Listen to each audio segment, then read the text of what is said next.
ગુજરાતના ખેડૂતોના માથે ફરી ચિંતાના વાદળો ઘેરાયા છે। 4 દિવસ જોર બતાવ્યા બાદ ચોમાસું અટકી ગયું છે। છેલ્લા 24 કલાકથી ચોમાસું સ્થિર છે અને આજે દેશમાં ક્યાંય આગળ નથી વધ્યું ચોમાસું। સૌરાષ્ટ્ર કચ્છના ખેડૂતોની ચિંતા વધી છે। મધ્ય ગુજરાત ઉત્તર ગુજરાતના ખેડૂતો પણ ચિંતાતુર છે। ચોમાસાએ ફરી વિરામ લઈ લીધો અને આગામી 24 કલાક અતિ મહત્વપૂર્ણ છે।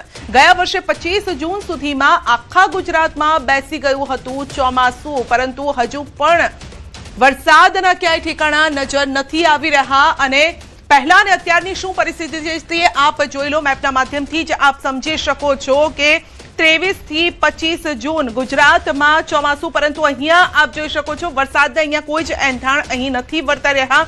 ભલે સમયસર ચોમાસું કેરળ સુધી આવ્યું, મહારાષ્ટ્ર સુધી આવ્યું, મહારાષ્ટ્રમાં પણ કેટલાક દિવસ પોરો ખાધો અને ત્યારબાદ 2-3 દિવસ પહેલા જ્યારે આગળ વધ્યું, પરંતુ હજુ પણ 3-4 દિવસ જે સારો વરસાદ થયો પણ પછી હવે પાછું ચોમાસું સ્થિર થઈ ગયું છે અને તેણે ચિંતા વધારી છે। તો ફરી ચિંતામાં મુકાયા છે ગુજરાતના ખેડૂતો। ચોમાસાની ધમાકેદાર શરૂઆત ન થતા ચિંતા વધી છે। જોઈએ તેટલી તીવ્રતાથી વરસાદ ન થતા વધી છે આ ચિંતા। 24 કલાકમાં માત્ર 8 જિલ્લામાં જ વરસાદ થયો છે। 24 કલાકમાં માત્ર 3 તાલુકામાં 1 ઇંચથી વધુ વરસાદ નોંધાયો। 24 કલાકથી વરસાદનું જોર ઘટી ગયું છે અને તેણે ચિંતા વધારી છે। ગઈકાલે 3 થી 4 જિલ્લામાં નોંધપાત્ર વરસાદ હતો અને આ સવારથી વરસાદ નથી, વરસાદના કોઈ વાવડ નથી। ગઈકાલે નર્મદા, ડાંગ, તાપીમાં નોંધપાત્ર વરસાદ પડ્યો। ચોમાસાના નબળા આગમનથી આ ચિંતા વધેલી છે। વરસાદની ઘટ બની છે મોટી ચિંતાનું કારણ અને ગુજરાતમાં સિઝનનો માત્ર 2.8% વરસાદ। ગયા વર્ષે 25 જૂન સુધી થયો હતો 24.3% વરસાદ।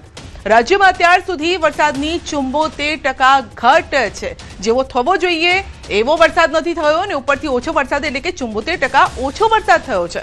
સરેરાશ 69.7 mm ની સામે માત્ર 18 mm જ વરસાદ છે ને આંકડા જ બતાવી રહ્યા છે કે ખેડૂતોની ચિંતા કેટલી વધેલી છે।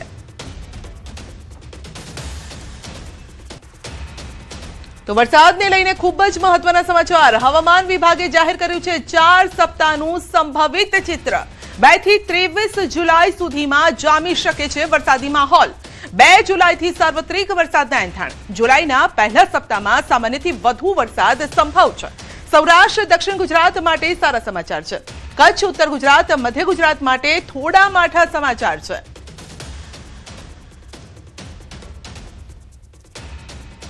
તો આ અંગે જ વધુ અપડેટ મેળવીશું સહયોગી સિદ્ધાર્થ પાસેથી કે આ વખતે જૂન તો લગભગ કોરો રહ્યો છે અને જુલાઈ મહિનો કેવો રહેવાનો છે અને કેવા એંધાણ વર્તાઈ રહ્યા છે તે જાણવા માટે મારા સહયોગી સિદ્ધાર્થ પાસે આપણે જઈશું। જી સિદ્ધાર્થ। જી સંજય, જે રીતે જૂન જે રીતે ખરાબ રહ્યો છે અથવા તો જે આશા પ્રમાણેનો વરસાદ નથી થયો, જુલાઈમાં શું પરિસ્થિતિ હશે? સૌથી પહેલા તો 4 અઠવાડિયાનું જે અનુમાન છે 25 જૂનથી 2 જુલાઈ, 2 જુલાઈથી 9 જુલાઈ, 9 જુલાઈથી 16 જુલાઈ અને ત્યારબાદ 16 જુલાઈથી 23 જુલાઈનું આ જે અનુમાન છે તેની અંદર જેટલો લીલો રંગ ઘાટો જોવા મળશે। જે રીતે આપ અહીંયા આગળ જોશો કે અહીંયા લીલો રંગ જે છે તે 2 જુલાઈ સુધીનો છે દક્ષિણ ગુજરાત અને દક્ષિણ સૌરાષ્ટ્રના કેટલાક વિસ્તારોમાં। આ જે આખું ચિત્ર અહીંયા જોવા મળી રહ્યું છે તેનો મતલબ સ્પષ્ટ છે કે આ વિસ્તારોની અંદર સારો એવો વરસાદ જોવા મળશે।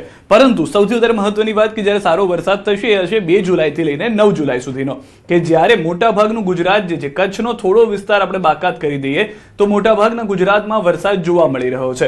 અહીંયા આગળ 2 વાત સમજવાની છે। લીલો રંગ છે એનો મતલબ કે વરસાદ થવાનો છે, પરંતુ જેટલો ઘાટો લીલો રંગ થઈ રહ્યો છે તેટલો એ વિસ્તારની અંદર વરસાદ વધારે હશે। જેમ કે મધ્ય ગુજરાતના કેટલાક વિસ્તારો છે, સૌરાષ્ટ્રના કેટલાક વિસ્તારો છે અને દક્ષિણ ગુજરાતના કેટલાક વિસ્તારો છે।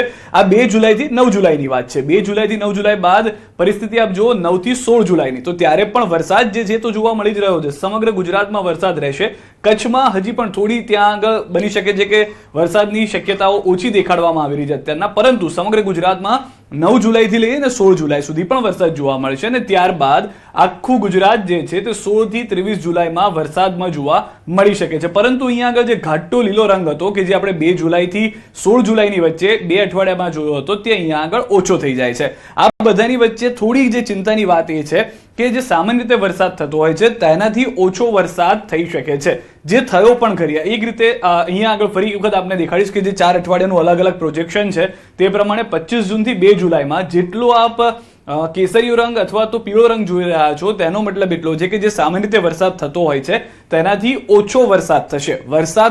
વરસાદ નહીં થાય એવું નથી, પરંતુ જે સામાન્ય વરસાદ થતો હોય છે, જે અપેક્ષા પ્રમાણેનો 100% વરસાદ આપણે જેને કહેતા હોઈએ છીએ, સામાન્ય રીતે એટલા વિસ્તારમાં થાય એનાથી ઓછો થતો જોવા ગુજરાતમાં મળી રહ્યો છે 25 જૂનથી 2 જુલાઈ દરમિયાન. હવે 2 જુલાઈથી 9 જુલાઈનું આખું અઠવાડિયું ખૂબ જ સારું એક રીતે આમ માનવા જાઓ તો જોવા મળશે, જેમાં દક્ષિણ ગુજરાતની અંદર, સૌરાષ્ટ્રની અંદર અને મધ્ય ગુજરાતના કેટલાક વિસ્તારોમાં જાંબલી રંગ જોવા મળી રહ્યો છે. તેનો મતલબ એ છે કે સામાન્ય જે વરસાદ થઈ રહ્યો છે તેટલો અથવા તેનાથી થોડો વધારે વરસાદ થઈ શકે છે. પરંતુ અહીંયા ઉત્તર ગુજરાતના થોડા વિસ્તાર માટે અને કચ્છ માટે થોડી ચિંતાની પરિસ્થિતિ છે કે જ્યાં આગળ સામાન્યથી ઓછો વરસાદ થઈ શકે તેવું હાલમાં આ નકશામાં જોવા મળી રહ્યું છે. વરસાદ ચોક્કસથી થશે, પરંતુ સામાન્ય કરતાં ઓછો હોઈ શકે છે. ત્યારબાદ 2 જુલાઈથી 9 જુલાઈની વાત કર્યા બાદ 9 જુલાઈથી 16 જુલાઈની જો વાત કરીએ તો અહીંયા પણ આપ જોશો તો જાંબલી રંગ જે છે તે દક્ષિણ સૌરાષ્ટ્રના વિસ્તારો, અને દક્ષિણ ગુજરાતના વિસ્તારો અને થોડા ઘણા મધ્ય ગુજરાત સુધીના, અમદાવાદ અને વડોદરા સુધીના વિસ્તારોમાં જોવા મળી રહ્યો છે. પરંતુ ત્યારબાદનો જે વિસ્તાર છે એટલે કે ઉત્તર ગુજરાતનો વિસ્તાર અને કચ્છનો વિસ્તાર કે જ્યાં આગળ કોઈ પણ જાતનું રંગ એટલો જોવા નથી મળતો, તેનો મતલબ એ છે કે વરસાદ થશે પરંતુ એ પણ સામાન્ય કરતાં ઓછો હશે. અને ત્યારબાદ ફરી એક વખત જે આપણે આગળની સ્લાઇડમાં જોયું, આગળના નકશાઓમાં જોયું તે પ્રમાણે 16 થી 23 જુલાઈની અંદર આખા ગુજરાતની અંદર થોડો ઘણો જે જાંબલી રંગ જોવા મળી રહ્યો છે દક્ષિણ ગુજરાત પૂરતો સીમિત થઈ જાય છે. એનો મતલબ એ છે કે સામાન્ય વરસાદ જે છે તે દક્ષિણ ગુજરાત પૂરતો જોવા મળી શકે છે, પરંતુ ત્યારબાદ જે સમગ્ર ગુજરાતની જો વાત કરીએ 16 જુલાઈથી 23 જુલાઈમાં તો સામાન્ય કરતાં ઓછો વરસાદ થશે. જુલાઈ આખો મહિનો વરસાદ લઈને ચોક્કસથી આવશે, તેમાં કોઈ બેમત નથી. ખેડૂતોએ તે વિચારવાનું નથી કે વરસાદ નહીં થાય, પરંતુ સામાન્યથી ઓછો વરસાદ સંધ્યા જોવા મળી શકે છે.